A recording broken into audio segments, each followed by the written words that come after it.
Certainly does feel that way. Well, in game number 1, Zoe was banned away here by SANDBOX first. Maybe after game number 2, they may want to return to that kind of ban. So, DAMWON Gaming on the red side. Old analysis in the first 3-4 weeks is, let's ban 3 top laners and ban 2 more in the second round.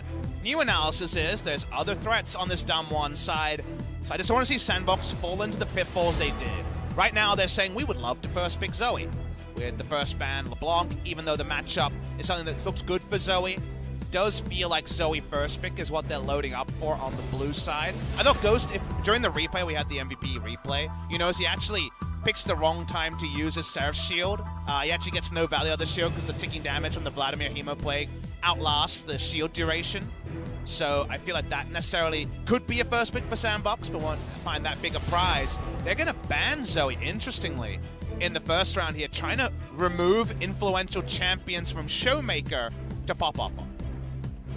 Does feel that way. It does open up a different kind of first pick for the side of SANDBOX. Could consider something like the Lee Sin, which is one of those picks that they did ban out in game number 1. Obviously, a favorite of On Fleek. He's 8-3 on the pick, but DAMWON reads into that and says, not this time. Well, they're basically saying, if you want a tempo jungler, there's Rek'Sai and no one else. I see you super surprised. I think you almost... I mean, I'm not surprised. I'm just not happy. If you asked me for a prediction, it would have been Sylas from Nuggery, because he has been undefeated on Sylas, you'll remember. But it ends up being first picked away from Nuggery. I think this is to some degree a denial pick. But I understand your frustration. A lot of our viewers will note the low win rate and the fact that it's 0-2 in the series we're playing. This is the biggest surprise, though, is what it's at the cost of, because Lucian is up, a very old classic pick for Nuclear, 2-1 on the pick so far this season, and also a power pick for Ghost. He's 5-0.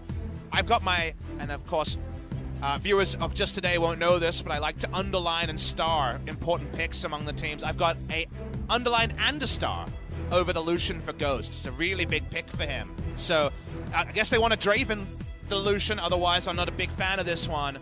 They could consider Nocturne Kalista on the blue side if they want it. Speaking of bold, though, we're going just straight up Yasuo, and this is probably just to chase wherever the Sylas ends up going.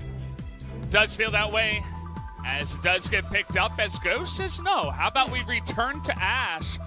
Found a lot of success in pushing the lane up against an Ezreal, but Ashe Tom Kent's up against the Lucian, gonna have a different feel. Do you just take Braum here? If you're Hoyt, find something defensive, you take Alistar and have that amazing synergy with the Yasuo.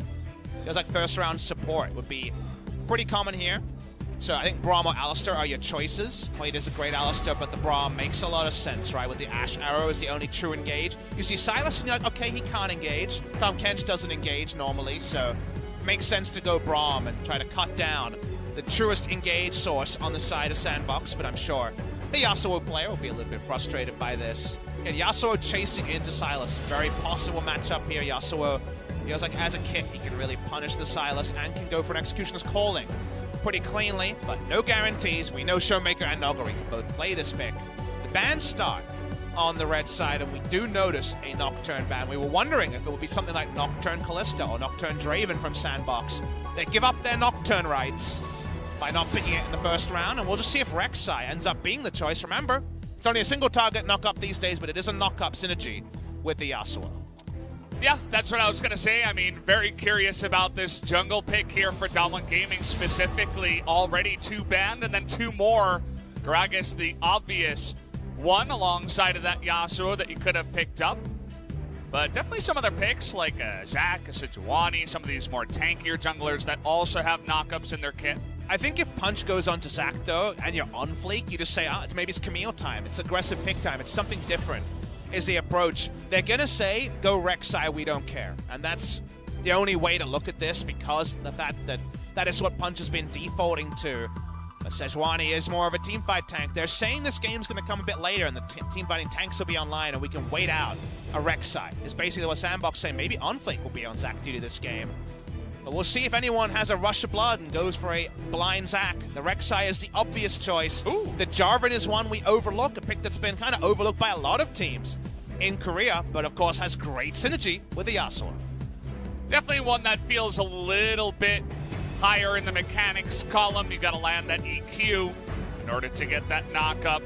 The EQ Flash can sometimes be tricky. The Rise definitely sticks out as a pick that was left open for a long time, banned out in the first stage of both Game 1 and Game 2, and this time it just gets handed over to Dub. And it is an impression of Urgot and Lissandra. There was a core duo for SANDBOX. It's Rise and Silas, who can both be very flexible with lane assignments. They don't show a lot on the blue side. It was pretty clear SANDBOX wanted to get a brawler, and if they go Jax, this is a legendary on-fleek champion from his solo queue climbing days, much like when we think of Talia for someone like Yukal. Jax has been overlooked by a lot of junglers. It'd be awesome to see, and we will see Jungle Silas considered, but most likely the Jungle Jax from on-fleek, so a power pick for him, and we'll just see if he goes all in on the early game, takes the Hail of Blades, and starts to make the members of DAMWON accountable in the early skirmishes. Impressive win rate so far, 7-3 for that Jax, but what will be the finishing pick here? For the side of DAMWON, they need probably a solo laner. The Jarvan could go top, but with this Victor, does mean it will be hitting the jungle, as Victor should be heading into one of the solo lanes. Could do a lot of little cheeky flexes though, right? Could be a Silas jungle, it could be Victor in the bot lane. It's not gonna be Victor in the jungle, but I agree. You needed some magic damage from somewhere, so understandable that we end up with this Victor top lane. Imagine Summit's going to want to brawl, but he can't go for magic resist and be fine. He's against a Yasuo, and the lane assignments will evolve based on the early game. Jarvan, we'll see if it's Cinderhulk or Warrior. Cinderhulk, Jarvan, a big pick over in the LPL right now, and should increasingly rise up in priority in Korea. Kind of forced in this game with all the jungle bans. We get the draft here, and you got to say, the gift wrapping of the Lucian in trade for a first pick Silas is what people are ready to shout about in the post-game thread. So let's see if we can understand the Silas priority, especially given it starts this game 0-2 on the day. Yeah, you generally think, hey, maybe pick Silas for some good ults, but we see it picked earlier rather than later a lot more often, so you just have to take the ults that are given to you essentially by the enemy team. And it looks like Summit going to be heading back onto that Silas for a second time. So we'll see if he can grab a win with this one this time around. Very balanced draft from the side of SANDBOX around that, though. Early power, the Tom Kench Ashe in order to spot out there. So it's still a draft that can win, but I understand your frustration and cynicism about the Silas. Go on the other side, and DAMWON got a lot of big tier list picks. Showmaker ends up being the Yasuo player. He puts on a show here that could definitely be DAMWON Gaming upsetting SANDBOX and continue what would then be a 7-match win streak in the LCK. That it would, as it's not the Katarina, but it's another one to show off his skill. We'll see if he can do it here in game number 3 of SANDBOX versus DAMWON.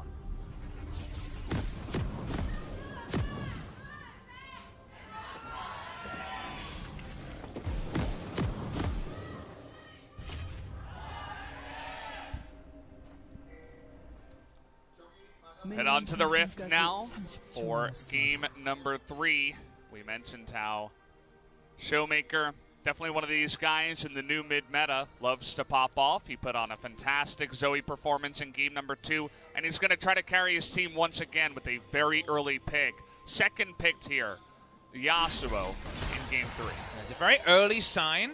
That's actually an early advantage DAMWON Gaming, but the point I wanted to get to is a very early sign that on-fleek is looking to carry his team, because notice it is not Hail of Blades. Conqueror Jax from the jungle coming in. Plus, junglers didn't get the old value of the Conqueror proccing it on minions and then having to stack it up on champions. They were entering late, so it is very much about extended fights around the Jax, and he can proc it very quickly with an auto-attack cancel, diving in with his QE.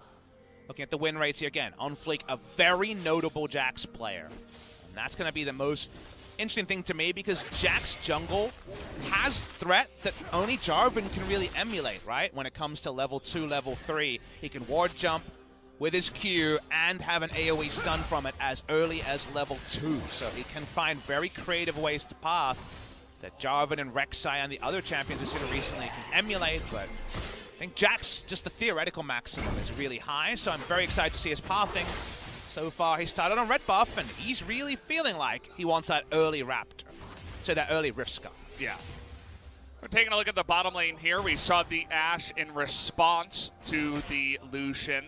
You know, you consider some of the other lanes that usually struggle up against the Lucian, the Ezreal, very commonly struggling in solo queue, but Ashe picked early, especially at level 1, after the dash was taken by Nuclear, just able to out-push him and outrange him and out-trade, especially at level 1. So looking good so far for the Ashe. Look at the rune choices here in the Sylas versus Victor matchup. Nothing too surprising. Extra healing at the end of the Resolve tree there and Transcendence. Meanwhile, Shield Bash onto Nogari for Q trades. We'll see if it ends up being Q max to kind of complement that. A lot of Summit's winning trades are pretty predictable, so you would imagine you would get a Q auto trade in there. Showmaker actually showed he had a Rift Scuttle spotting ward, but that wasn't too surprising, right? It's a early level 1 ward when he queued randomly towards the brush that Jax was in. Relieve some pressure though. Punch wants to take down some Raptors.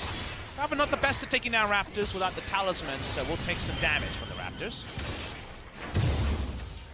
Still good to steal away the majority of them. Leaves a little guy, as you can see, is not going to rubber band that one just yet. Comes down and says, hey, I can steal the Krugs too.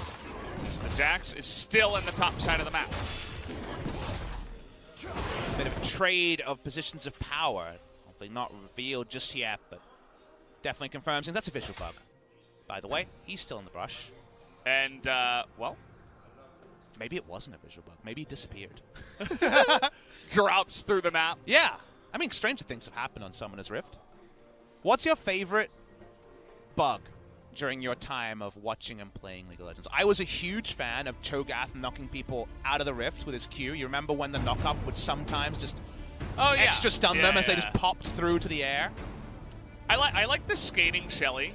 It's definitely a big one for me. I like how she kind of just slides into the turret. Looks really dumb. Speaking of dumb reasons to pause games, seems like a mouse drivers issue. That's a kind of strange one to crop up in the middle of the game. I guess the Razer logo came up there and it said update, and they're like, oh no! Yeah. So snafu, we don't actually know what type of mouse. Actually, it says Logitech, so shout out to Logitech. You had to call them out there. Yeah. We call out the good things, got to call out the bad things. We're balanced over here True. on the LCK. Speaking of good things, we haven't had many of these issues so far in spring 2019. Podcast has been delayed many times. I know. The Papa Valdez podcast is back. SANDBOX gaming fans coming through here. So, favorite bug that you've enjoyed was the last thing we were at. Hey, it's Nogari. There he is. He's waving, as you can see. Nogari is Korean for raccoon. So that's the thing there. We've explained it many times, but we always have new viewers over here. We get to look around at some of the great handiwork of our pretty full house here. Looking around, we're about 80%, 85% full today for SANDBOX versus DAMWON. Two challengers teams, so on a different season, if these two teams are struggling, could have been a mostly empty LOL park. But looking around, people are appreciating the fact that these guys are top 5, and there's something to like about both SANDBOX and DAMWON game. That there is, as we saw, a sign there for Nuggery and then a sign there for Summit. That is the top lane matchup. Could you translate the left sign, please? What does that one say? Showmaker love. Thank you for that one. You're Korean, you on could, point. You could get confused and think it's heart, but it actually means love at the bottom there. So just in case you guys were wondering. That's what we pay the big bucks for, Valdez. Yeah, that's why I'm here, actually. Just my Korean translation skill. Well, Showmaker's here for his outplay, Scott. It wasn't true in the first round robin. Again, the Lissandra Gallia Urgot meta that, say, SKT were taking to, it just really didn't suit DAMWON Gaming. So it's nice to see him find something else. The Flame fans, of course, are multiplying now that he's back in the LCK. He's been a fan since 2013 of Flame. She's been around a long time, and so has Flame. There are the Korean casters on the right. The old boys. That's Ambition on the right. Okay, that makes sense. Yep. Definitely seeing some CJ Entus. That's a very old CJ Entus support flag. I have one of those in my house. So wow. Shout out to the fan for bringing that one out. That's definitely super OG. Cool to see. Do you have a lot of esports paraphernalia? What have you siphoned away? I actually don't. Even from the StarCraft days, have you been able to? Because, of course, a lot of these orgs were around since the StarCraft 1 and 2 days over here. I think I have a couple of Pro League stuff from, you know, when I first started casting 2012, but overall, not too much.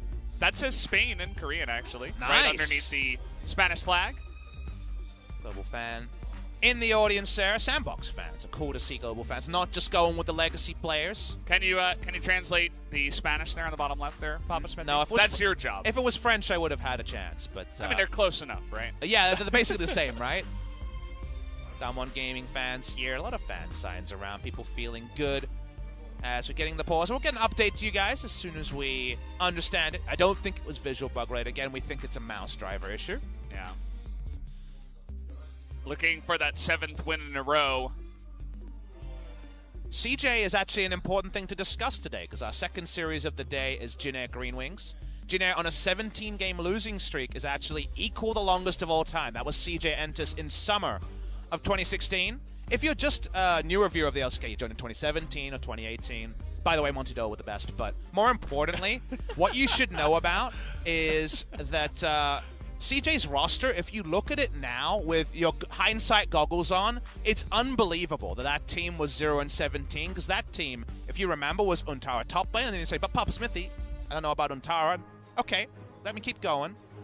Jungle was Haru, of course, is a world champion on Samsung Galaxy in 2017. Mid laner BDD, 80 carry Kramer, who's popping off of LGD. Shout out to Kramer. He's actually having a great season over in the LPL, and of course was a finalist in LCK Spring last year.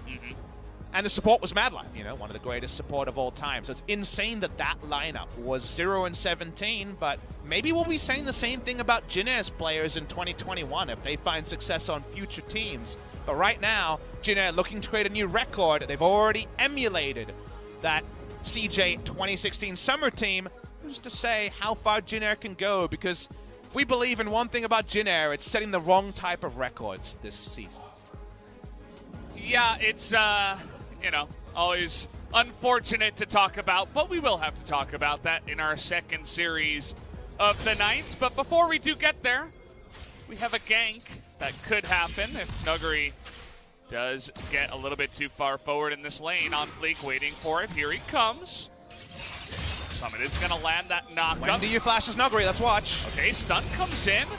Nice little stun field here from Nuguri. He's able to tank up a bunch of that he damage. swag walks out of it as well. The question was when do you flash, not if you flash. But the W timing there was just a thing of beauty. I don't know if we'll get a replay, but I would love to see a replay of how that happened. I guess OnFleek messed up in working out when to gap close and just walked in and got stunned early, but there's no world where you should get away from that gank with no flash. Especially as the victor, I suppose Silas and the Jax not able to do enough damage, and it was really well played by the side of Nuguri. What a swag walk, though. I mean, remember, we're on the swag walk patch where we got obese Gragas, like, stifling around Twisted Fate with a very weird posture. He already had the old man cane for a long time, and he just swag walked out. Really nicely done by Nuguri, and that means he can play Nuguri style and push up and not worry about the next gank. He's got flash left over for that one. I blame Silas. I mean, as, you know, it was his lane that it failed in. See, I'm worried, though, because you're really kicking a man when he's down. Silas is really down in the LCK and down in this series, 0-2. I have a suspicion that when you play solo queue, I'm going to check your solo queue VODs from your stream and confirm this. I bet you, when you make a fail, you tab over and you're like, oh, this guy's 0-3. He's the guy we should rage at. That's what I'm seeing from this Silas piling on. You're piling on to poor man Silas. Well, he's a poor man indeed, as he can't seem to find many wins in lane or out, especially in this series. I'm watching you, Valdez. As, well, poor punch as well. He's going to be spotted here. Hawkshot comes through, and the Ashe continues to seem like a pretty good solution to that Lucian that SANDBOX essentially gave over to the side of DWG Gaming. It's one of those things where you say, Lucian, Braum, blind pick, that's really scary. And it surely is. And you don't think of Ashe Tom Kench as an answer, but the outrange of the extra 100 range on the Ashe and her flexibility to trim waves and poke with W or push in if it gets in a bad spot. Speaking of bad spots, Nuguri, of course. Summit gets access to his ultimate first, and Doinby style just wants to push him out of lane. But the outrange and just how volley works means that a lot of the lane states that Lucian and Braum can punish can actually be answered by good Ashe Tom Kench lanes. So while it's not a lane that can win lane hard, it's a lane that doesn't lose really well. So because of that, Ghost's actually able to go CS for CS and come the mid game, if Ash and Tom Kench are mid lane, we just know the amount of utility that duo provides is immense.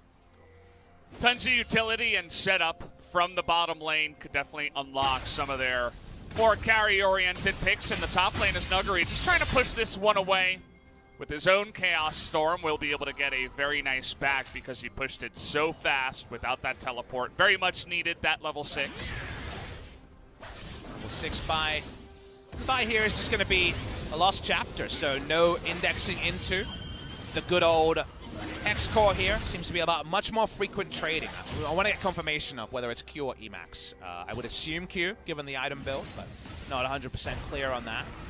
Durkon on fleek, comboing. No Abyssal Voyage left just yet.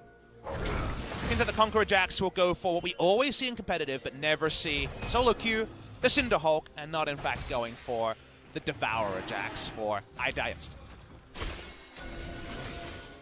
It's definitely something you want, not to die instantly in solo Q and out. So maybe take a page out of this book as Ash, against a lane that doesn't have a Braum, is doing work here up against the Lucian, as very heavy contesting from both teams around an Ocean Drake very early on, as they are predicting this laning phase could go on for quite a while. Ocean Drake really high value on both sides, slightly harder because of the Yasuo Ryze matchup on the side of SANDBOX.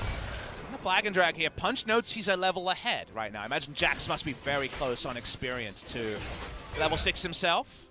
Doesn't have the same spike, but does, of course, have a very combat-relevant ult. So he carries level 6, supports level 5. A lot of posturing, Valdez, but no action just yet.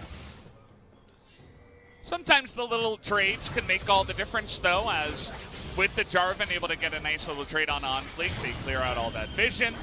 And now both the junglers are hanging around the mid lane, waiting for the action to happen here. Both of them have picked up a red buff, and more importantly, fleek has picked up level 6. For the Jax, so he's also ready to go. Fleek knows that because of the ult that Jarvan has, he needs to counter gank mid lane. He saw the Jarvan walk in, so of course was waiting for the counter gank that never came. Speaking of things starting though, DAMWON onto the Drake here. No TP on either top lane. This will be 4v4 if we get a fight. Yeah, it should be 4v4 on fleek. Just gonna run in, trying to burst down Punch, but not quite able to. But still, the smite will come in. And look at fleek go. He's going 1v3 for so long. Gets devoured in the end of it all as Punch goes down. Where you going, DAMWON? Everybody's caught in the pit, and in goes Jax with the counter-strike. Picks up a second kill. Nice blasting plant, but it may not matter as double ultimate now to get in range, as they're just looking for one more kill on the back of this. Should easily be able to pick up point. 3-0 now is on fleek. And man, how many pro players have had to problem solve a way out of that, where you have to get over onto the enemy side of the jungle and engineer a way as Lucian Braum to escape. There's no two-man escape here, even with the W from the Braum to follow Lucian. Can't get over the wall, but it felt like a firing squad, 4v3 at the end, and it proves to be that. 3 kills go the way of SANDBOX. We return to the top lane. These guys, unfortunately, not able to join the fight. Maybe it would have looked a bit better for the side of DAMWON if they did have the victor, but not the way it was meant to be. So many kills now, just accelerate that Jax to new heights in this game. Nuggery gets early wave control there because Summit couldn't hijack the ultimate a second time, but now he finally gets it. The cooldown, of course, longer on individuals and their own cooldowns. And he has an Ocean Drake. Let's watch the replay here. So Ghost ults, and this is really smart from SANDBOX. You might say, oh, it's just a Fiesta, but consider why the Smite War is won by SANDBOX. It's because they all in onto the Jarvan, who has to smite not to die. He smites early when it's at 1500 health, because otherwise he's going to die, as everything is used to get his health bar down. That means the smite is free. It's always going to be a SANDBOX win. And then with this map state, there's just no way to honestly escape, even though it's a pretty good attempt by DAMWON Games duo. This is nice and then very good, as the coach agrees. Hands up in the air. Huge early lead here for SANDBOX now. That fight was crazy, man. It was a 3-man stun with the counter-strike. Instant exhaust onto the Yasuo that got the knock-up on the Ashe, but it just didn't matter. And as you mentioned before, the smite's also very important in that one. After the way the early part of that fight went, was an easy win to the side of SANDBOX. It's another one of those SANDBOX shot calls, again with Joker, the person who they attribute all those shot calls to. There's a lot of trust. You can definitely tell this is a well-oiled machine on the side of SANDBOX. They've been rolling with this roster all of spring season. And in a scenario like that, the call is damage down punch and things will fall in. And speaking of things falling in, Joker could be in a bit of trouble here as the knockup comes for Showmaker, as he will help out in the kill that time around.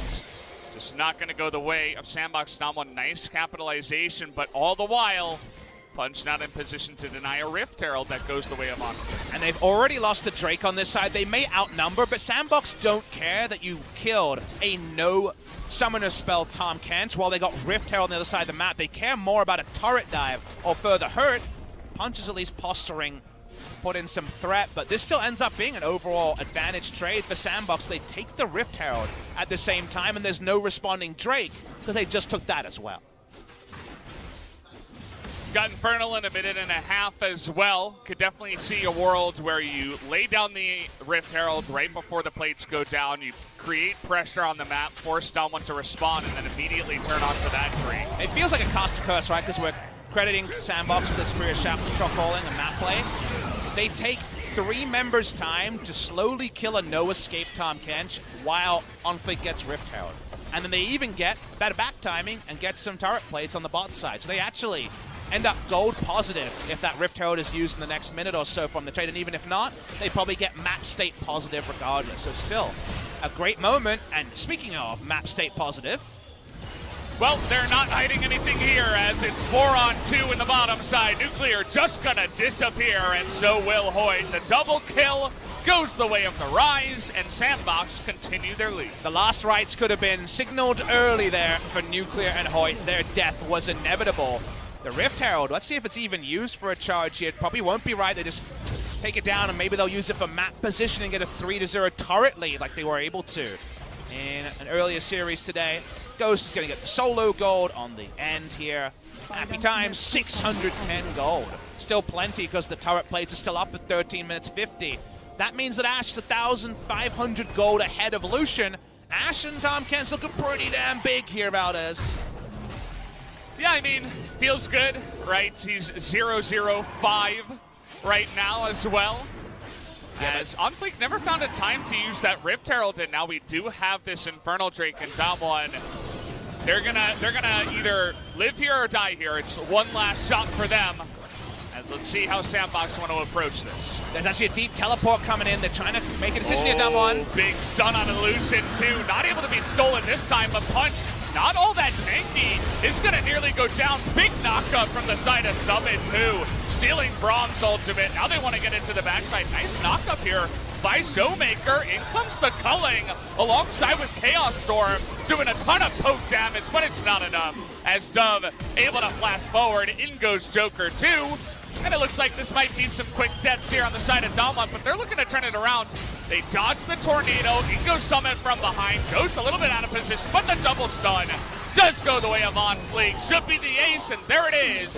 Clean one goes the way of SANDBOX. Awesome one to track. They're going to see that rotation. OnFleek somehow doesn't take the Abyssal Voyage. It doesn't matter. They pick up the kills here. DAMWON have the right call because SANDBOX tries to flank them with 2 from behind. They try to all in on the front, but just like around the Drake, there's no escape for DAMWON Gaming. We're going all the way back. This is a long time ago replay. This is not exciting to talk about. The last rights, like we said, were called out very, very early on the play.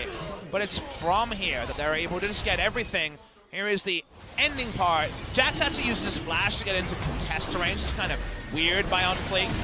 Doesn't get the flash smite. Doesn't really matter though. You understand the lust for the Infernal. The start of it, when they're trying to smash their faces in, because not everyone is shot, is not the biggest. Actually ends up with DAMWON finally finding space for Lucian Braum to get the CC off, get the culling off. But as it goes on, you see where the little advantages come in. Really nice re-engage, stops Nuggery in his tracks, and while DAMWON have the ability to turn and make this a 3v3, another 3v5 to start, sadly, eventually, it's always inevitably going to be an outnumber, and there's no escape. Really nice follow-up From the side of SANDBOX, you can tell they understand when to re-engage. 나이스! 다 잡았어. 미드 전력 깔게. 오케이. 형 저 전투 중 동로 이동. They seemed between a couple of different feelings there after they got the kill, but they were talking about Herald and mid lane. Thank you to G-Sun for the confirmation on the Herald part. The mid lane part was pretty clear. Turns out Korean comms, we're actually being pretty good at sleuthing them, Valdez. Yeah. We're strong. Independent costs don't need no translator. Learning as we go. We've heard a lot of them as well as the games have come along here. And if you had to ask me, I am not happy with Silas riding the bus in this game. You just not knew it was happy at coming, all. though. I knew it was coming. There was no way Silas was going to lose this Did game. he do anything in this game to win? His No. teleport was okay. He did nothing. Well, you know who relatively will do nothing? May I bring your attention to the difference in 80 carry items? It is a hurricane to nothing on the side of Nuclear. Because the Black Cleaver is late, the lane has been heavily won. Ghost and Joker in a honest 2v2, no funny business thing has done just a better job than unfortunately DAMWON's duo has been able to. Nuclear hasn't been able to unleash a lot of hurt on this Lucian, and Ash Tom Kench, maybe this is a nice little compositional answer that's better than we expected. We knew it'd be fine. This is more than fine, as Punch looking for a flank. Trying to all in here onto the Ash, and it looks like nobody's here in position just yet, but Joker eating so much of the damage is going to go down. It doesn't look like the rest of SANDBOX can get there in time. Dove can't rotate. The kill does go in. Ghost doesn't have to use a summoner there.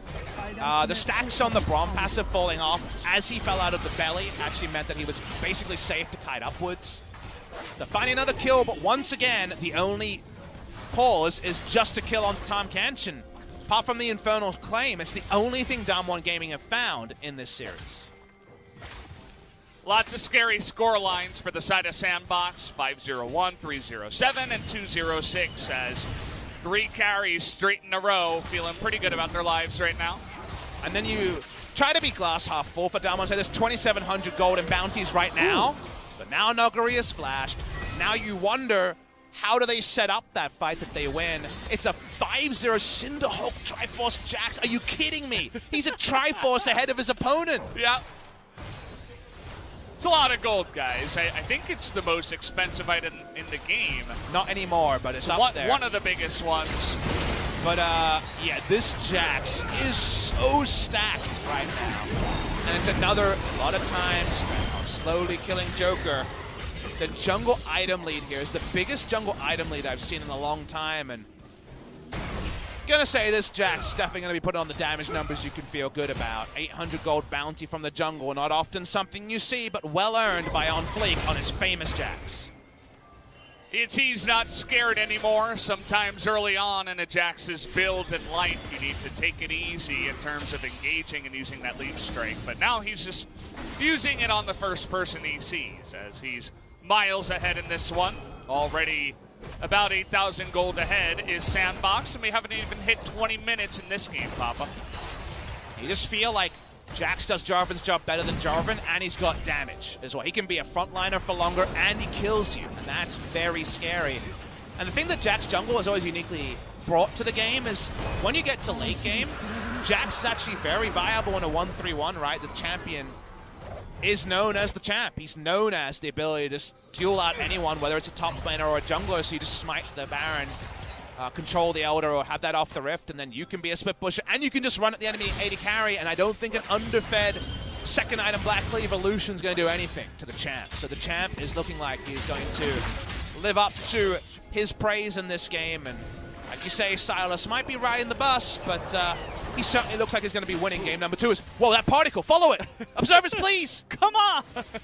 Oh, it looked like Hurricane also, Bolt, here it is. That was the Hurricane Where is Bolt. it? Oh, no, it's too late. Wait, did we miss it? Yeah, that Hurricane Bolt went pretty fast.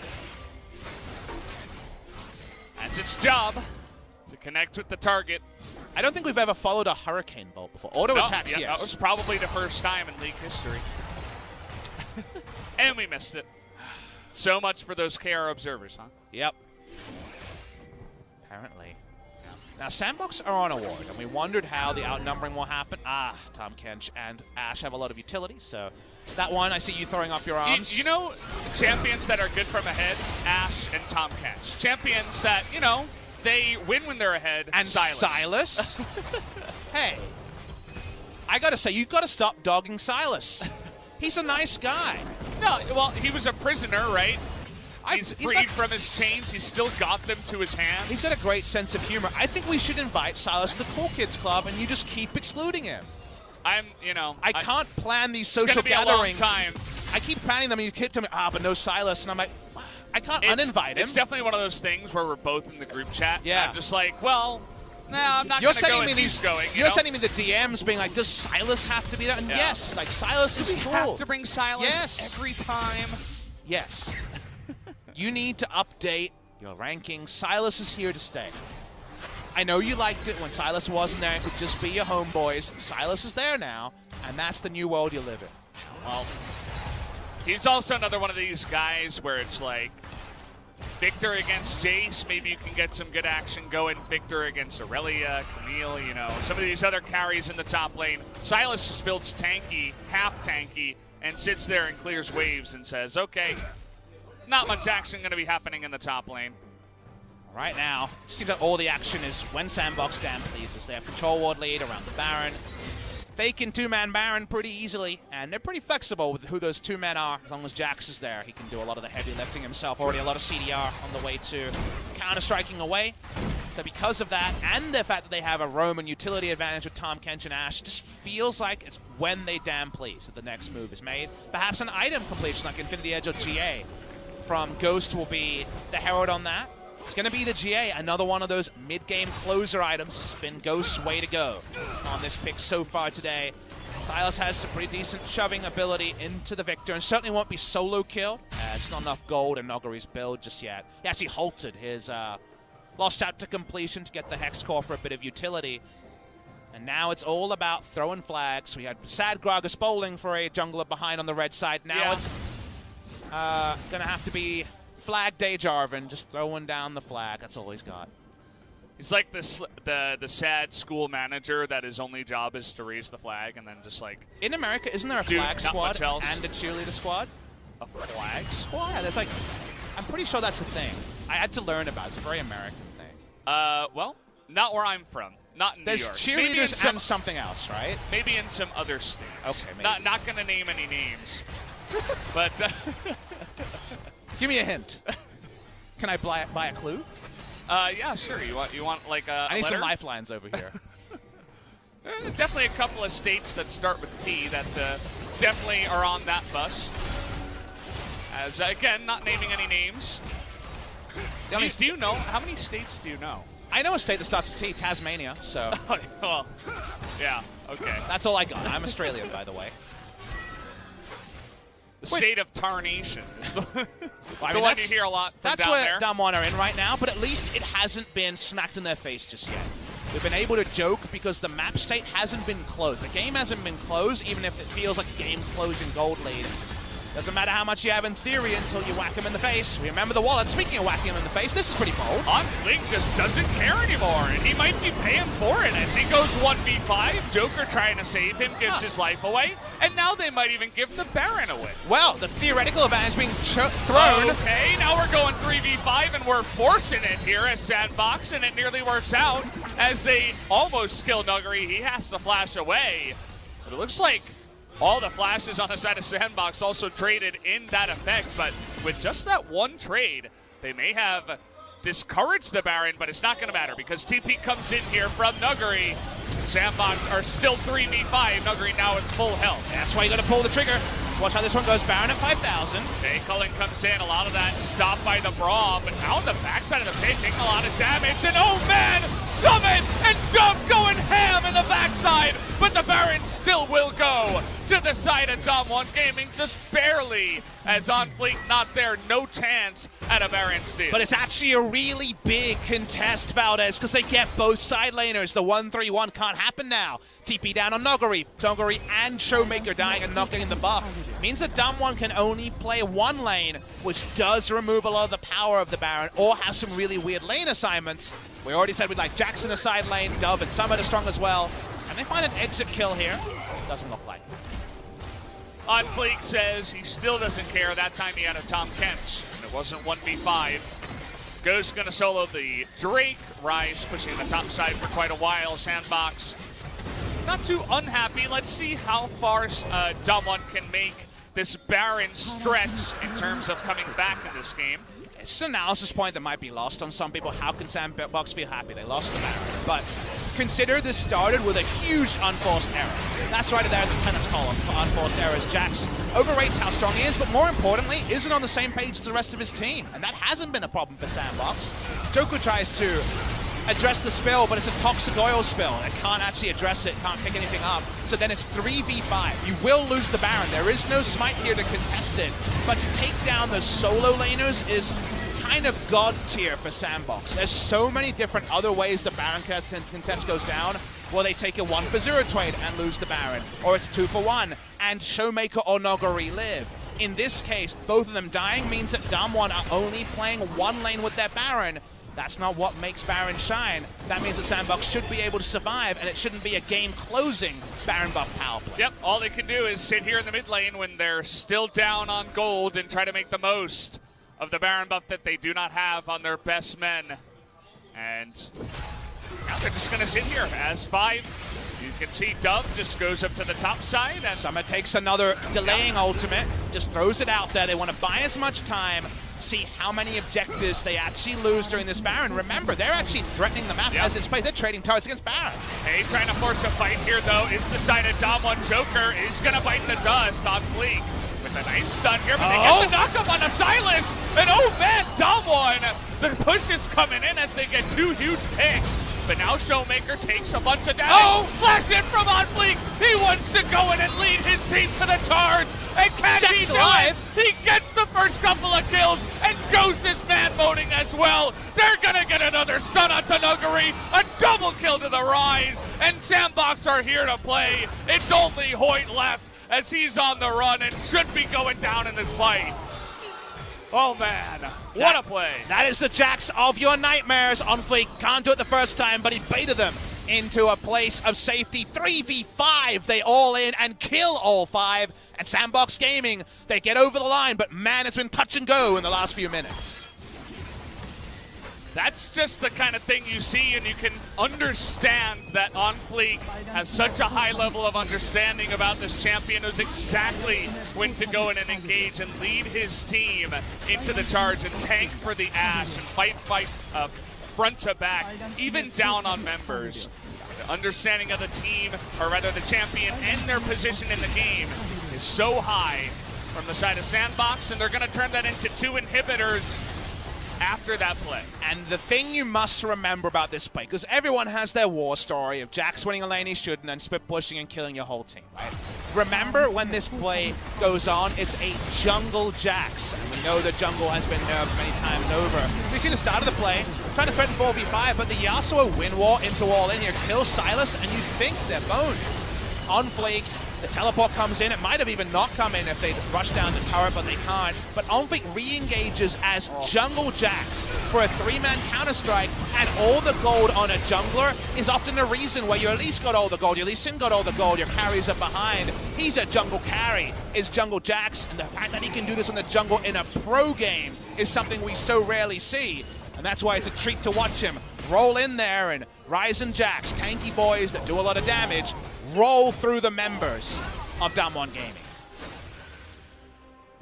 Everybody loves to talk about the big junglers up towards the top. They always mention, you know, Klid and Tarzan, obviously, but On Fleek sometimes loves to slide under the radar in some of the fans' minds, but hopefully after this game he can shoot right back up there towards the top. Definitely a very highly mechanically skilled and has a huge understanding of the game, as you guys can see.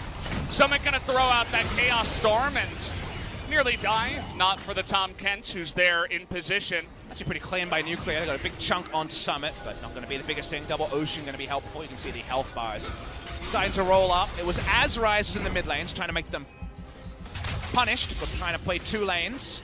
Summit can do a lot of thrift shopping now. He's level 16. Back to the Braum ultimate.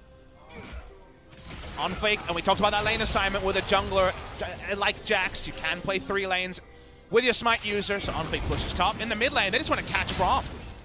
Yeah, Rise now, you know, we're talking about some of the other members, but take a look at his damage. Arrow perfectly on point there. Not much of an escape this time around. for Hoyt as in goes Summit, has the Darwin Cataclysm.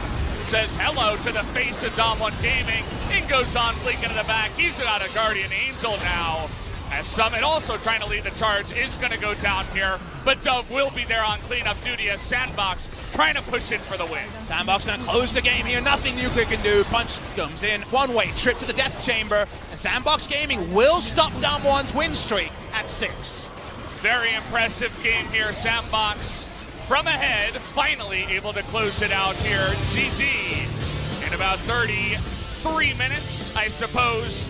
Big tears all around to the side of SANDBOX, who will once again take a 2-1 victory over DAMWON. Champ giveth, the champ taketh away. The one-way trip to the Death Chamber was how DAMWON got the Baron, but contesting and getting a 2-for-1, but importantly, forcing DAMWON to only play one lane is why they weren't just paper cut to death from multiple directions. Against Baron, if Yasuo and Victor have it, you can't have that lane assignment. And yes, it took a huge re-engage on the champ actually hard carrying for it to matter anyway, but if your side laners have Baron, that play never happens, this analysis never happens, and they find a way to break the base. Instead, SANDBOX get the re-engage, On Fleek accepts it, and they get to bow to the crowd, Lolpark, and their appreciation for SANDBOX to cement their spot 2 series ahead of DAMWON and closer to outright second in the LCK.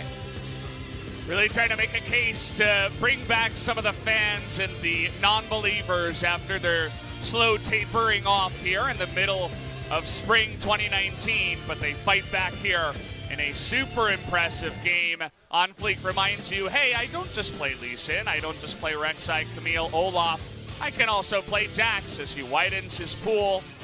Once again, it'll be interesting to see who picks up that MVP. I think On Fleek We'll win it. kind of an obvious one there. Ghost, some really nice mechanics as well after On Fleek was opening up some of those traits, so shout out to him too. I think On Fleek will probably have the most gold on a jungler all season in this game. He was so fed and farmed, and also just everything going his way by the end, so my imagination is that he should be saluted for that play, but everyone played their part. Ghost, like you say, was so solid on the Ashe. Another pick now that's in his effective champion. Well, it's not just, ooh, don't know about Ghost on that pick. It's, all right, his Ashe is good. He's right up there with Sungyun and some of our better Ashe players. 2-0 now. In the league, exactly. 2-0 only on today. Another new pick in the 9.4 cycle. And on a patch cycle that we think will extend crit carries for a long time, he plays the Ashe. That part is confirmed. Big smiles from Joker. Well-deserved victory for SANDBOX Gaming. So we got some orders of business before our second series. We go the full 3, and I think just the more solid nature of the 5 members of SANDBOX was, to me, the biggest takeaway between the two teams. They were swapping Silas priority, and there were some unexpected mistakes from SANDBOX Gaming in game number 3, and some expected, anticipated mistakes from SANDBOX. So at the end of the day, DAMWON, I should say, so at the end of the day, it's not the biggest difference in the two teams, but I came in being 60-40 SANDBOX, and I leave being 60-40 SANDBOX. So DAMWON Gaming need to retool if they're going to be able to take down a team like SANDBOX Gaming in a best-of-5. That's going to be almost a guaranteed roadblock if they are to ascend up the standings in playoffs. SANDBOX after that win, as you mentioned, they do claim second place ahead of SKT. DAMWON now 8-5. I believe they might be. Let me take a look here. Well, Kingzone 7-5 alongside Hanwha. So if Kingzone or Hanwha take a win, you could see DAMWON begin to slide down in some of the rankings, which is not where you want to be when especially these top 6 teams in the LCK Spring right now are really vying for only 5 spots. Every game matters. And it is worth noting that SANDBOX only moved +1 ahead of SKT with 1 more match play. They don't move to 13. They came in at +11. Guys, if you're wondering about LCK, tiebreaker rules, obviously it's match score first, so best of 3 wins. After that, it's game score, so it's game wins over game losses, then it's head-to-head. So SANDBOX, as of now, own the head-to-head against SKT by beating them in the first round robin, and their game score has gone down a little bit, so because of that, it isn't extending a huge lead, but DAMWON are not an easy team to 2-0. And of course, SKT will face SANDBOX after, or much after, they actually play against Griffin tomorrow, where their game score might be rescued or maybe further hurt.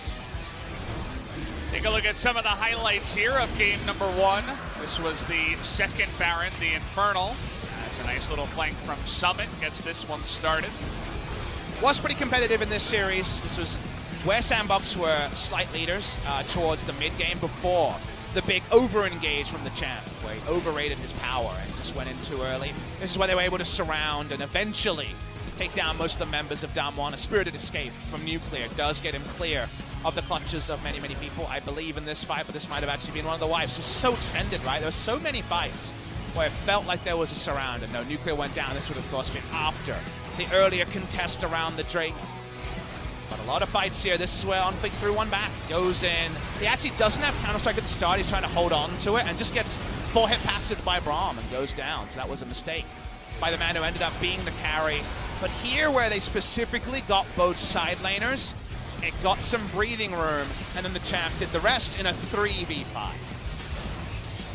Summon and Dove, when you are just attacking singular targets right in front of them, can do some insane damage, as we did see in that one. But this re-engage is where OnFleek makes up for his earlier mistake.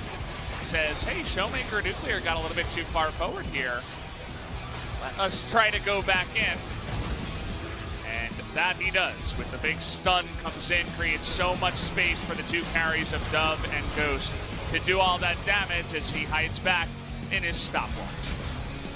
Really entertaining series. You know, we've had a lot of matches that we hyped up based on previous games, based on ladder standings, and then the actual game has been, you know, a bit iffy. A couple of stinkers, a couple of easy 2-0s.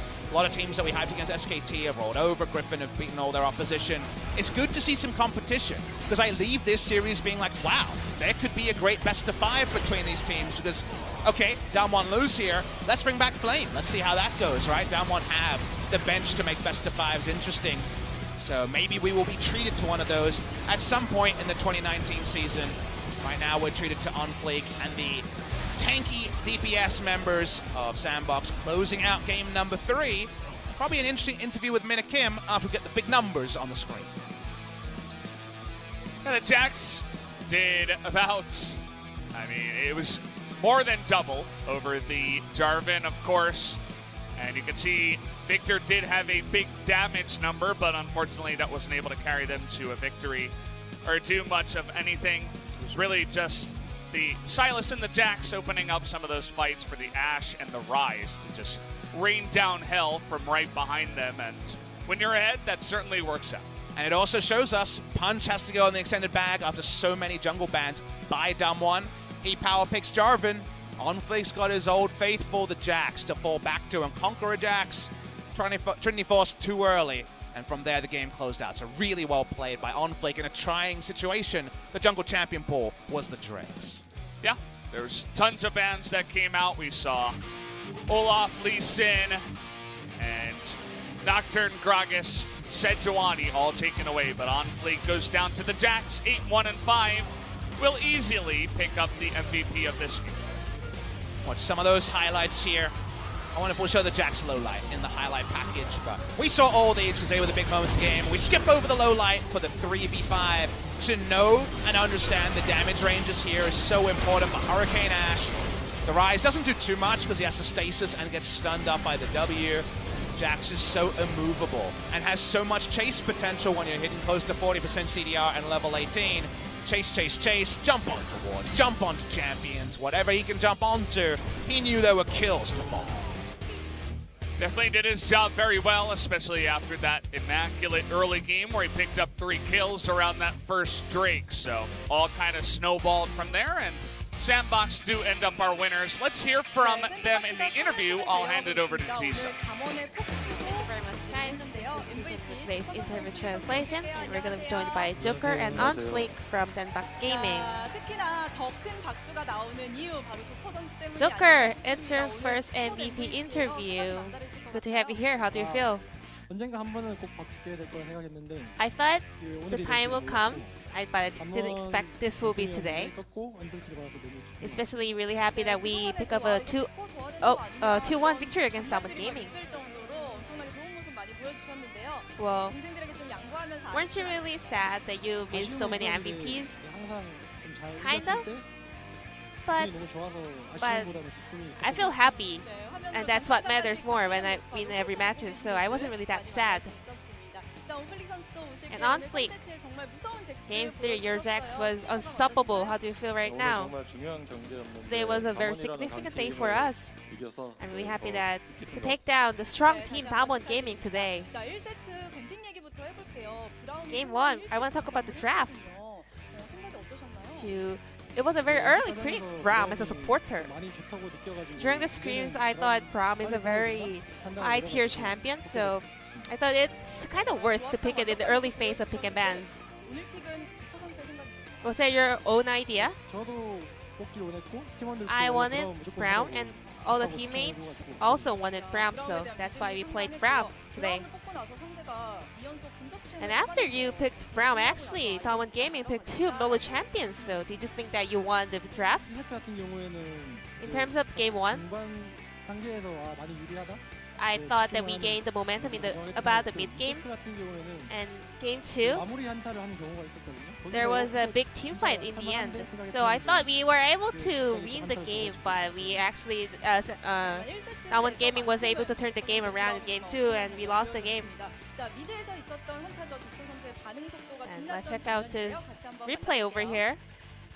I want to see Joker's reaction. Because it was actually for like a 4v3, so weren't you really worried? Well, actually, my damage dealers were in a good position to put damage, so I knew that we were gonna win. So I told my teammates that I might get cut out, so I made calls to come back me up, and they were all the teammates in my back to kind of fight back. Moving on to Game 3 on fleek. You had a very early Triforce and you carried the game. So was Jax prepared beforehand? Well, Jax, I mean, it's one of the picks that I can always play in the right situation. So this is a highlight.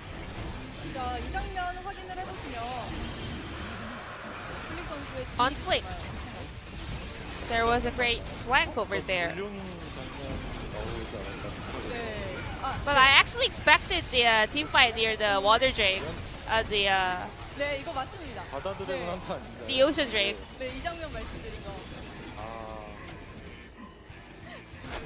I'm a bit confused over here. Well, but anyways, this was a big play on SANDBOX Gaming's side. So we just pushed lane, and Ash was facing, and we were trying to open team fight, and we were ready for a team fight, but we had some items, and I wanted them to start the dragon, and they actually did, so I knew that we were going to win the game. What about the last team fight? Well, I mean, I made too many mistakes, so I want to make it up to my teammates, so maybe that was why I was able to do well at that moment.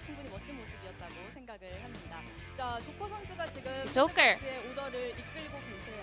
I have heard that you are the main shot caller in your team. Do a lot of coaching staff trust you? Yeah, they always trust me in terms of pick and ban, and also in terms of play, so maybe that kind of makes me a little bit more confident. Same goes to me. We're always getting good results, so I like the system right now. And your next opponent will be Griffin. How are you going to prepare for it?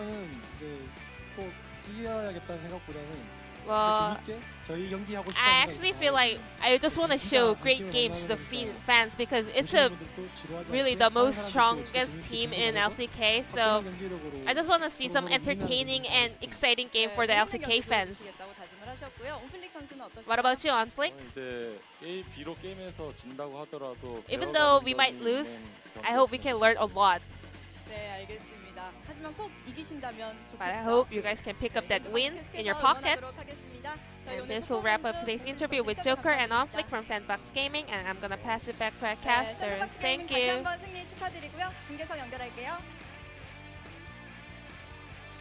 Thank you, Ji-sun, for helping out with that translation, as On Fleek, very modest, says, I hope we can learn a lot from Griffin. That matchup will be on Sunday night, will be the second matchup. Should be brought to you by LS and Atlas, that one, so should be pretty exciting. And you guys can see the current standings after this one. SANDBOX do take second place. DAMWON remain in fourth. And I want to draw your attention to matches played. SANDBOX get to 10 match wins, same as Griffin, but they've played 3 more series. So Griffin could definitely end up 13-0 after the next few series, but it's against SKT, who's been able to work out some of their kinks recently. SANDBOX are in a lot of form as well. If you upset Griffin tomorrow, and SKT, with how they've been playing recently, they could actually play like that against Griffin. Who's to say they can't find a match victory there somewhere? Then it's the perfect time for SANDBOX to swoop, right? Because they've played themselves into great form, and the schedule is counted against Griffin. But guys, speaking of schedules, about a 30-minute break before we get our second series. Yeah, shouldn't be too long after that one. We'll see how it can go in the next one, which will be Jin Air up against Afrika. So we'll see you guys in about 30 minutes for that matchup.